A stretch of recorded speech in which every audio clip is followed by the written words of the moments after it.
तुम्हारे बालों से कितनी अच्छी खुशबू आ रही है। नारियल का तेल है क्या? हमने एक मुजरिम की बेटी को अपने घर में अपनी माँ की खिदमत के लिए रख लिया। अगर आपको लगता है कि वो कातिल है तो आप जुमाना को काम पर से निकाल दें। इसमें कौन सी बड़ी बात है अगर उसके बाबा जेल में भी हैं तो? ये कौन सा इतना बड़ा मसला है? खालदा साहिबा, अगर आप नहीं चाहती कि आपका राज फाश हो तो 1 लाख रुपए अदा करें। पैसे तैयार रखें, मेरी तरफ से खबर का इंतजार करें।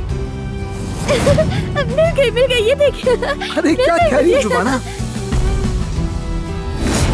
रेस्टोरेंट की तस्वीरें हैं मेरे फोन में, क्या आप देखना चाहेंगी? एक मिनट, वो पहले वाली फोटो जरा दोबारा से दिखाना। ये वाली?